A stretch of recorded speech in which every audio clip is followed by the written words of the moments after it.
Iran ने अपने missile शहरों के दरवाजे खोल लिए हैं। खुदा की कसम, जो समझदार होगा वो समझेगा कि ईरान की कितनी बड़ी जीत है। अमेरिका ने ऐलान किया, डोनाल्ड ट्रंप ने ऐलान किया कि हमने ईरान के मिसाइल शहरों को तबाह कर दिया। तभी उस वक्त यह भी अपडेट आया था अमेरिकी इंटेलिजेंस का कि मिसाइल सिटी ईरान की तबाह नहीं की जा सकती, क्योंकि पहाड़ों के बीच में पहाड़ का सीना चीरकर अंदर मिसाइल सिटी बनाया है। तो अमेरिका और इजराइल की जो मिसाइलें गिर रही हैं वो हद से हद उन मिसाइल सिटी के दरवाज़ों को नुकसान पहुंचा रही हैं।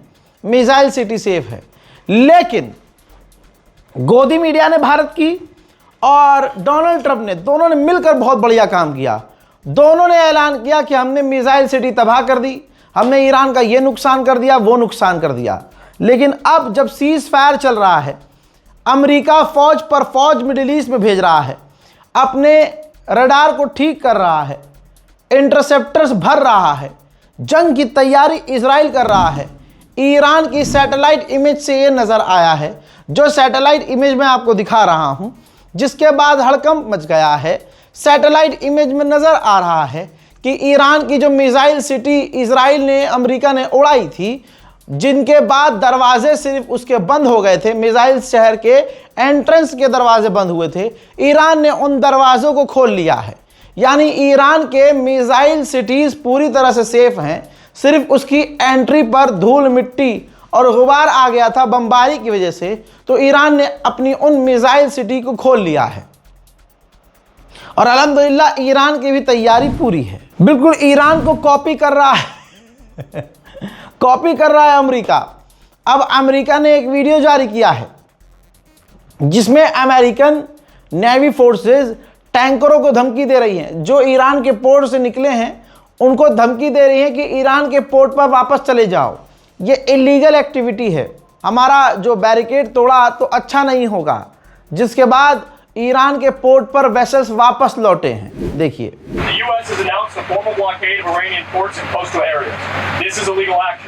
All vessels are advised to immediately return to port if leaving and discontinue transit to Iran if that is your next port of call. Do not attempt to breach the blockade. Vessels will be boarded for interdiction and seizure transiting to or from an Iranian port. Turn around and prepare to be boarded. If you do not comply with this blockade, we will use force. The whole of the United States Navy is ready to force compliance. Now, Donald Trump की चूड़ी tight हो गई है। कोई भी ऐसा नहीं है जो उसको सपोर्ट करे उसकी सरकार के अलावा। सरकार के दूसरे अधिकारियों की मजबूरी है, नहीं सपोर्ट करेंगे तो डोनाल्ड ट्रंप निकाल देगा। अमेरिका की संसद के अंदर सभा में जिनका नाम चक स्क्यूमर है, इन्होंने, जो मेंबर ऑफ पार्लियामेंट हैं, इन्होंने कहा कि डोनाल्ड ट्रंप ने धोखा दिया है। डोनाल्ड ट्रंप जब चुनाव लड़कर आए तो उन्होंने कहा कि मैं जंग नहीं लड़ूंगा, दुनिया से जंग खत्म करूंगा। जब जंग शुरू की तो उन्होंने कहा ये जंग 2-4 दिन चलेगी, एक आध हफ्ता चलेगी। आज 40 दिन से ऊपर हो चुका है, अमेरिका इस जंग में फंस चुका है और डोनाल्ड ट्रंप की वजह से सारी दुनिया इस जंग में इफेक्ट हो रही है। जैसा मैंने आपसे कहा था, सामने से ये लड़के देख लिया तो अमेरिका बुरी तरह से पिट गया। मेजर गौरव आर्या का दादा पूरी दुनिया के सामने नंगा करके पेला गया ईरान के द्वारा। तो अब डोनाल्ड ट्रंप जिसको दुनिया भाई नकार रही है, आप देखिए जब सब जगह से भगा दिया गया तो भारत की मोदी सरकार उसको कबूल कर रही है। ये है हमारी इस सरकार की असलियत, यही दम है, वो भी बताऊंगा बाद में। आप देखिए कि अब पुराने, जब सामने से ईरान को नहीं लड़के देख लिया ना, तो अब पुरानी स्ट्रैटेजी पे आ गया। ईरान पर पाबंदी लगा दी। ईरान पर जो पाबंदियां लगी थी, हटाने की बात थी, अब नई पाबंदियां और लगा दी। अब ऐसे में ईरान को क्या फर्क पड़ेगा? टन घंटा फर्क पड़ेगा। पूरी पाबंदियों के बावजूद, सदियों से पाबंदी लगाने के बावजूद आज यह हालत हो गई कि अमेरिका कह रहा है ये यूरेनियम बना रहा है, परमाणु बनाएगा। तो तुमने जो पिछले 40 सालों में पाबंदी दे पाबंदी ले पाबंदी दे पाबंदी ईरान पर लगाई थी, उन तमाम पाबंदियों के बावजूद अगर आज तुम ये कह रहे हो कि ईरान परमाणु बना सकता है, तो मुन्ना तुम्हारी पाबंदियां तो फेल हो गई और आगे भी फेल होंगी। आइए अब जरा मोदी सरकार पे आते हैं कि औकात क्या है मोदी सरकार की।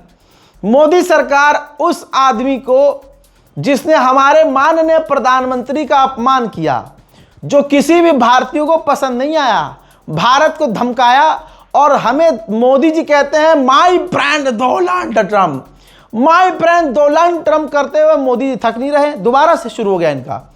और उधर जो डोनाल्ड ट्रम्प है वो पाकिस्तान के आसिम मुनीर को ग्रेट मैन कह रहा है।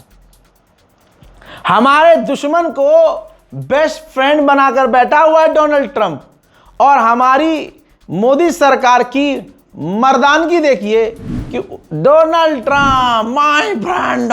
ये देखिए ताजा तरीन जानकारी अब ये आ रही है कि भारत के अंदर मोदी सरकार डोनाल्ड ट्रम्प की सरकार को सपोर्ट करने के लिए डोनाल्ड ट्रम्प का आप समझ रहे हैं। ये देखिए दिल्ली में ऑटो पर लगेगी ट्रम्प की तस्वीरें। ये है औकात। आप सोचिए जो 250वीं एनिवर्सरी ऑफ अमेरिका आ रही है, इंडिपेंडेंस डे अमेरिका का आ रहा है, तो भारत के ऑटो रिक्शा के ऊपर ट्रम्प की तस्वीर लगाएंगे। लेकिन यहां हैरानी की बात यह है, जो तस्वीर आ रही है न्यूज़ 24 के जरिए, मोदी का फोटो नहीं होगा यहां पे। मैं बर्दाश्त नहीं करूंगा भाई साहब। मोदी काहे डर रहे हैं? आज तक जो आदमी मैयत के कागजात पर अपना फोटो चिपकवाया, वो आदमी अमेरिका के राष्ट्रपति के साथ ग्राफिक्स में, बैनर में, पोस्टर में अपनी फोटो नहीं लगवा रहा है। यह बड़ी चिंताजनक बात है भाई मेरे लिए, सबसे बड़ा मुद्दा है। और औकात देखिए, डोनाल्ड ट्रम्प की औकात देखिए कि दिल्ली के रिक्शों के पीछे चिपकेगा उसका फोटो। मोदी जी सोच रहे हैं कि ये कितना बढ़िया, मतलब ट्रम्प खुश हो जाएगा, बहुत बढ़िया। दूसरे देशों में बुर्ज खलीफा पर नाम चलता है, तो भाई हमारे ना रिक्शे के पीछे नाम चिपकवाऊंगा तेरा।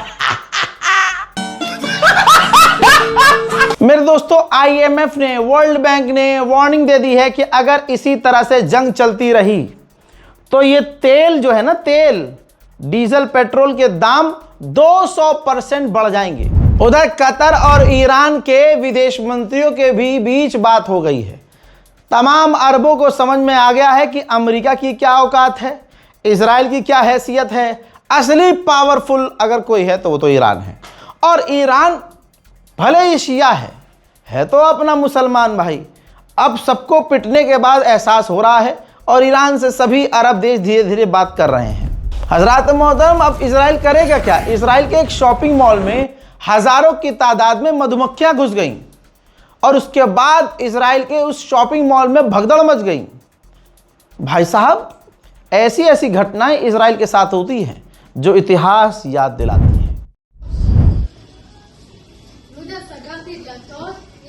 תיזהרי, דבורים. את לא מבינה מה הולך פה. סגרתי את הדלתות. ורק אצלנו בגולברי בחוץ. קשר לאדווה. मेरे दोस्तों, पाकिस्तान को, मतलब पाकिस्तान ने जो ईरान को इज्जत दी, याद है ना जब ईरान की डेलीगेशन पाकिस्तान के एयर स्पेस में पहुंची तो अपने उसने टॉप के फाइटर जेट उड़ाए और भाई क्या कलाकारी दिखाई थी पाकिस्तान ने। अब जब पाकिस्तान के आर्मी चीफ आसिम मुनीर अपनी टीम के साथ ईरान के एयर स्पेस में जैसे ही घुसे तो जो ईरान के फाइटर जेट हैं जैसे F4 फैंटम और MiG-29, भाई उन जहाज़ों ने पाकिस्तान के फाइटर जेट को गार्ड किया।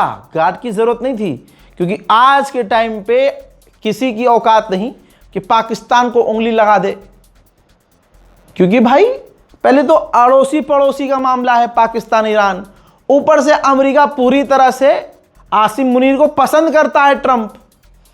आप समझ रहे हो, अंधभक्तों के बाप की औकात नहीं है कि ट्रंप को बोल कर दिखा दे कि भाई हमारा दुश्मन आपका बेस्ट फ्रेंड है। बस समझ रहे हो। नमस्ते डोनाल्ड ट्रंप। बहरहाल आगे बढ़ते हुए आप समझिए, ये देखिए, वेलकम ईरान ने पाकिस्तान के आर्मी चीफ ऐसा किया कि अपने फाइटर जेट से उसने भी कलाबाजी और करतब दिखाया, अपनी ताकत दिखाई। अब यहां पर रोक कर गुलाबी सुअर की चड्डी उतारने में मेरी मदद कीजिएगा, ठीक है। अंधभक्तों के जो ताऊ हैं, मेजर गौरव आर्या का जो ताऊ है डोनाल्ड ट्रंप, मेरे साथ उसका झूठ एक और पकड़िए। उसने कहा था ट्रंप ने कि हमने ईरान की एयरफोर्स को तबाह कर दिया है। फिर हराम के पिल्ले गुलाबी सुअर, ओ गुलाबी सुअर और उसके जितनी नाजायज औलादे हैं अंधभक्त, ओ पैखाना खोरो, टट्टी चाटने वालों, ओ पेशाब पीकर मौज में रहने वालों बता फिर ये ईरान की एयरफोर्स नहीं तो क्या है? बता ये फिर फाइटर जेट ईरान के कहां से आ गए? ये जिन्नात उड़ रहे हैं क्या? ये आत्माएं उड़ रही हैं क्या? गुलाबी सुअर, सोचिए व्हाइट हाउस दीवाना हुआ पड़ा है, फैन हुआ पड़ा है पाकिस्तान का। व्हाइट हाउस के द्वारा, जो व्हाइट हाउस की ऑफिशियल प्रवक्ता है, उन्होंने कहा कि ये काफी इंपॉर्टेंट और बेहतरीन है कि मीडिएशन के तौर पर पाकिस्तान बीच में है और मीडिएटर एक अकेला पाकिस्तान है और कोई नहीं। डोनाल्ड ट्रंप पाकिस्तान के एफर्ट से बहुत खुश हैं, ये व्हाइट हाउस कह रहा है। और यहां पर डरपोक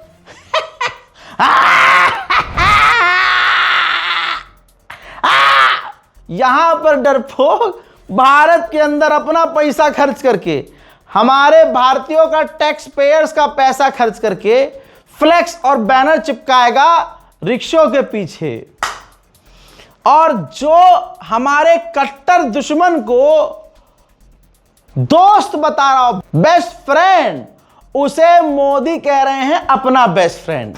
आप यहां से विदेश नीति समझ जाओ और दबाकर बीजेपी का बटन दबाओ, पूरा बेड़ा गर्क होना चाहिए। मेरे दोस्तों, व्हाइट हाउस ने यह भी कहा है कि कई देश हमारी मदद को आने को तैयार हैं, लेकिन हम सिर्फ पाकिस्तान से मदद ले रहे हैं, पाकिस्तान अकेला मीडिएशन करवा रहा है। और चाइना ने डोनाल्ड ट्रंप से वादा किया है कि वो ईरान को हथियार नहीं देगा। हमने कई देशों को वार्न कर दिया है कि ईरान से बिजनेस ना करना, वरना तुम्हारे बैंकों में रखा हुआ ईरानी पैसा सीज कर देंगे। यानी ये बात समझ लीजिए कि अमेरिका अब युद्ध नहीं लड़ना चाह रहा है, फटी पड़ी है एकदम, चड्डी उसकी पूरी फटी पड़ी है। हक दिया है उसने, डायपर पहन के घूम रहा है डोनाल्ड ट्रंप कि कब कहीं से खबर कुछ आ जाए और मेरा लहंगा निकल जाए।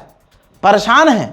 अब सिर्फ दोबारा, अब आप देखिए, दोबारा पाबंदी लगाना, बैन लगाना, धमकी देना, टैरिफ लगाना, अपने पुराने जोन में आ गया है अमेरिका पिट पिट कर।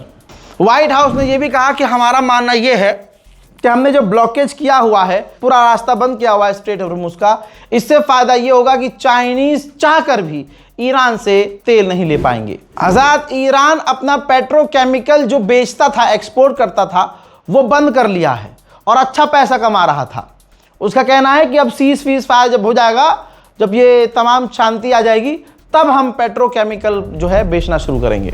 उधर अमेरिका ने माना है कि हमारे 400 अमेरिकी फौजी बुरी तरह से घायल हैं, इंजर्ड हैं। दोस्तों, ईरान ने एक बड़ा ऑफर किया है, ऐसी खबर आ रही है। हो सकता है ईरान बाद में इसको डिनाई कर दे, लेकिन खबर ये रही आपकी स्क्रीन पर। भाई ये बात क्लियर है कि ईरान ने कहा है कि मेरी साइड से जो लोग गुजरेंगे, जो टैंकर गुजरेंगे, हम उससे टैक्स लेंगे। ओमान ने मना कर दिया था, भाई हम टैक्स नहीं लेंगे, क्योंकि अमेरिका डंडा कर देगा ओमान को, और ओमान की इतनी औकात नहीं है कि अमेरिका से भिड़ सके। तो ओमान ने कहा था भाई हम अपनी साइड से कोई टैक्स नहीं लेंगे। तो ईरान ने ऑफर रख दिया है कि अगर किसी को फ्री में निकलना है, अटैक से बचना है, तो वो ओमान की साइड से निकल जाए, हम ना हमला करेंगे ना उनसे टैक्स लेंगे। तो जाहिर सी बात है, तो ये तो स्ट्रेट ऑफ हॉर्मुज़ पूरी तरह से खुल ही गया। फिर अभी इंतजार है कि अमेरिकी इस रिपोर्ट पर ईरान क्या कहता है। 1999 के बाद यूएई का बुर्ज अल अरब बंद हो गया है, ये देख लीजिए, और वो भी 18 से 19 महीने के लिए। बुर्ज अल अरब पर, दुबई का जो बुर्ज अल अरब है, जो इसका घमंड था, उस पर ईरान का ड्रोन जाकर हिट हुआ था, जिसके बाद अब इसमें कामकाज होगा। कम से कम 18 महीने इसमें काम चलेगा। ईरान के एक सस्ते ड्रोन ने दुबई की सारी दहाड़ निकाल दी है, और जो दुबई धमाल मचा रहा था सारी दुनिया में, सारा धमाल पानी हो गया है। यही तो वजह है कि यूएई ईरान पर बौखलाया पड़ा है। अमेरिका की जो हरकतें हैं वो कुछ और बता रही हैं। 10,000 अमेरिकी फौजी और मिडिल ईस्ट में अमेरिका ने भेजे हैं। ये बात दिमाग में उम्मत को रखनी चाहिए, तमाम लोगों को रखनी चाहिए कि भले ही सामने से दिख रहा है कि बुरी तरह से अमेरिका हार चुका है, लेकिन जो उसकी तैयारियां हैं वो एक बार फिर से ईरान पर धोखे से हमला कर सकता है। उधर आईडीएफ ने भी कंफर्म किया है कि अगर हमें ईरान पर दोबारा बमबारी करनी पड़े तो हम दोबारा से बमबारी करने को तैयार हैं। हम ईरान की हरकतों को मॉनिटर कर रहे हैं। हालांकि सबसे ज़्यादा यही पिटे हैं, बंकरों में छुपे हुए थे। और आपको याद है, भूल गए होंगे आप लोग, मैं याद दिलाता हूं भाई, मेयर इजराइल के इलाकों का मेयर चैनल 12 पर, इजरायली चैनलों पर आकर रोया कि तुम हमें बचा नहीं सकते तो हमें इस इलाके से जाने दो। हाँ, आगे बढ़ते हैं। अमेरिका का अखबार सुना होगा, वॉशिंगटन पोस्ट। पूरी दुनिया में इस अखबार को देखा जाता है। क्या लिखा है मैं बता देता हूं। वॉशिंगटन पोस्ट ने कहा कि जो ज्योग्राफी है ईरान की, वही ईरान को ताकत दे रही है कि स्ट्रेट ऑफ हॉर्मुज में ईरान ने बिल्कुल खतरनाक पकड़ बनाई हुई है, और अमेरिका का जो ब्लॉकेज है उससे स्ट्रेट ऑफ हॉर्मुज को कोई फर्क नहीं पड़ता, ईरान को कोई फर्क नहीं पड़ता। तो ये ताकत बनावट की वजह से, स्ट्रेट ऑफ हॉर्मुज की ज्योग्राफिकल डिजाइन की वजह से ईरान को बड़ी ताकत मिली हुई है। जहां अपने बयानों से ट्रंप ये दिखा रहा है कि चाइना हमारे साथ है, ऐसा बिल्कुल नहीं है। चाइना ने कहा कि अमेरिका ने जो स्ट्रेट ऑफ हॉर्मुज में अपने इलाके में जो बैरिकेडिंग की है, यह खतरनाक है, घातक है और नुकसान होगा तुम्हें, तो ये रास्ता खोल दो, इससे चीजें और खराब होंगी। रूस ने आधिकारिक तौर पर कहा कि हमारे देश के क्रिमिनल ने ऑफर किया था कि ईरान का एनरिच यूरेनियम हम ले लेंगे, लेकिन अमेरिका को भरोसा नहीं था। अमेरिका ने यह प्रपोजल रिजेक्ट कर दिया। उधर कतरा हुआ कतर। अमेरिका के राष्ट्रपति डोनाल्ड ट्रंप से फोन पर कतर के अमीर ने बात की है, और बात स्ट्रेट ऑफ हॉर्मुज को लेकर हुई है, इलाके की सिक्योरिटी को लेकर हुई है। उधर मेरे दोस्तों तस्वीर आपके सामने, शहबाज शरीफ ने, यानी पाकिस्तान के जो प्रधानमंत्री हैं, उन्होंने मोहम्मद बिन सलमान से मुलाकात की है। करनी ही पड़ेगी, क्योंकि भाई पैसा लेना है, लोन लेना है, उधारी लेनी है, और यूएई को उधारी चुकानी है, तो किसी ना किसी की चापलूसी तो करनी होगी। उधर यूएन ने उठाया है ईरान के हक में बड़ा कदम।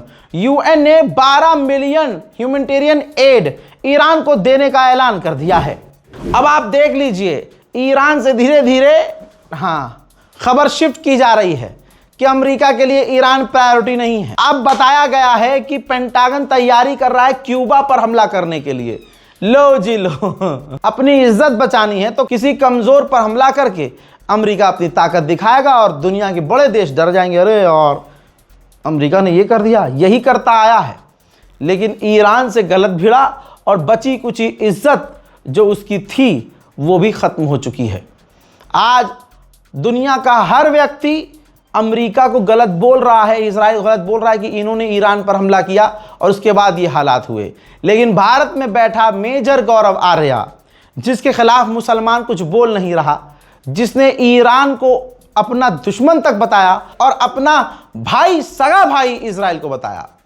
ये चलो ठीक है, तुम किसी को भाई मानो, किसी को बहन मानो, किसी को बाप मानो, कोई फर्क नहीं पड़ता, लेकिन वॉर क्राइम को इसने कबूल किया कि हाँ, मुझे पसंद है कि लेबनान पर 100 बम और मारे, गाजा पर 50 बम और। दुनिया का हर संगठन, यहां तक कि भारत की विदेश नीति भी कहती है कि हम फिलिस्तीन के साथ हैं, शांति और अमन आना चाहिए। लेकिन वहीं पर मेजर गौरव आर्या चैनल पर, इंडियन चैनल पर, नेशनल चैनल पर आकर बोलता है कि मैं चाहता हूं, मुझे बड़ा पसंद है लेबनान पर और 100 बम मारे इजराइल और गाजा पर 50 बम मारे। यही असलियत है हिंदुत्व की, यही आज की तस्वीर है हिंदुओं की। वरना सोचिए, हिंदुओं में जिस तरह से शांति है, इसके बयानात के बाद कितनी तकलीफदेह है। चुप रहकर मेजर आर्या को सपोर्ट किया जा रहा है। बड़े बड़े पत्रकार जो पढ़े लिखे हैं ना, मेजर आर्या के उस, भाई सोचिए, ईरान काउंसलेट हैदराबाद ने रीशेयर किया है भाई। तो सोहित मिश्रा लिखते हैं कि जैसे जोकर बैठे हुए हैं दोनों तरफ, खास करके टीवी पर जो जोकर बैठा हुआ है, जो कि रिप्रेजेंट कर रहा है अपना शो नॉट इंडिया, यानी जो ये शो में बोल रहा है सिर्फ ये अपने न्यूज़ 18 गोदी मीडिया को प्रमोट कर रहा है, रिप्रेजेंट कर रहा है। भारत की ये मान्यता नहीं है। जो आइडियोलॉजी है गॉडसे की, वही सपोर्ट कर रही है गाजा के अंदर हो रहे नरसंहार, और जो बच्चे मारे जा रहे हैं सिर्फ गॉडसे के सपोर्टर उसे सपोर्ट कर रहे हैं। गांधी वाले लोग किसी भी हालत में नरसंहार को सपोर्ट नहीं करते। मेजर गौरव आर्या कोई मेजर नहीं, ये आतंकी काम कर रहा है, हमारे रिश्ते दूसरे देशों से खराब कर रहा है। मुसलमानों की नफरत में इतना कुंठित है ये आदमी कि ये कुछ नहीं देखता कि हमारी भारत की विदेश नीति क्या कह रही है। बस दुनिया में कोई भी किसी मुसलमान को मार रहा हो, ये तुरंत उसे अपना बाप बना लेता है। लेबनान पे कह रहा है कि 100 बम और मारो, वहां और नरसंहार करो, जबकि भारत का विदेश मंत्रालय बता रहा है कि लेबनान में इंटरनेशनल पीस कीपिंग फोर्स के तहत हमारे 600 फौजी वहां तैनात हैं और इजराइल यूएन की फौज पर हमला करता रहता है। भारत सरकार को चिंता है, भारत सरकार को चिंता है कि हमारे जो फौजी लेबनान में हैं वो सुरक्षित रहें। बयान सुनाऊं विदेश मंत्रालय का, देख सुअर की नस्ल, मेरे कद्दू का मेजर और मेरे कद्दू का गौरव आर्या, सुन। The exact number of troops that we have in UNIFIL, we have around 600 Indian troops who are serving in UNIFIL. We have been doing it. Our peacekeeping operations go back several decades. We are also the largest troop contributing country to the UN peacekeeping missions, and the contribution of our peacekeepers has been well noted, regarded to global peace and security. We had also issued a statement, which you may have seen, condemning the recent attacks on UNIFIL, in which several troops unfortunately lost their lives. देख लिया दोस्तों, ये हमारे भारत की विदेश मंत्रालय के प्रवक्ता हैं, कह रहे हैं कि हमें चिंता है, लेकिन मेजर गौरव आर्या कह रहा है कि नहीं, लेबनान पर बम मारे 100 और। वो इजराइल जो यूएन की फौज पर हमला करता है, इजराइल के ही हमले में इंडोनेशिया के 3 फौजी लेबनान में मारे गए, इजराइल के हमले में, और वो भी इंटरनेशनल फौज में थे।